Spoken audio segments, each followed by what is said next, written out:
All right, so I'm having to remove the intake on this e36. I guess what they call it. It's a 98. Anyways, a lot of people say you have to remove the fuel injectors. You don't have to. That fuel injector looks kind of iffy. Looks like there's a lot of wetness around it. I don't like that. Anyways, you start by just taking off the bolts. They're 11s. Everybody knows that. Once you get those off, those two brackets that are hard to get to, there's one of them, and the other one I think is still in there somewhere. Yeah, it's still in this right here. So you want to loosen those up. Those go right here. So right next to that one, and right here. And then after you do that, you want to undo the little small bolts and get this piece right here loose, and then you can just leave that down there. You're gonna have two vacuum hoses, a little small one that goes there. We're gonna replace that. That one broke, and then another one going down.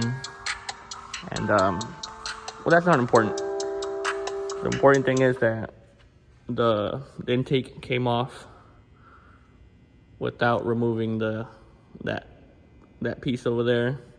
I did label the connectors, but I left everything in there. The reason why we're doing this is to get to the starter. This car, the starter turns over, but it does not engage.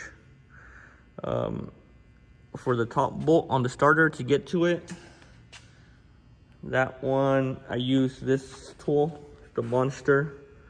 It's an 8 and a 10, and it fits on this top one really easily. So the top one is already done. And then this bottom one, that one was pretty hard. You have to get really creative. And what I did there is I lined this wrench up like so. Lined it up in there, nice and at the right angle. And then what you want to do to release that, to break it free, because all you really need to do is break it free. You go in there with the pry bar, go in above it, hook onto the transmission, and pry against it.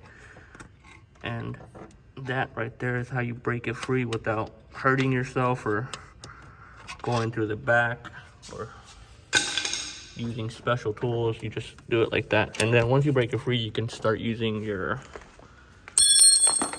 ratcheting 10mm. Stab it in there, and there you go. So the starter is about to be out. Anyways, the whole point of the video was to show you that you can do it without removing a bunch of stuff. It's still pretty hard, not gonna lie. But the fuel lines, you can squeeze your hand through here and just pull it off. You do have to label it though. I just labeled one of them, like, because they're both the same size.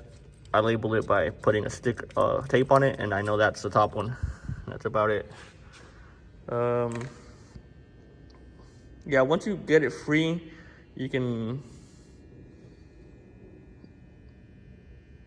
it should go back together. Not too worried about it.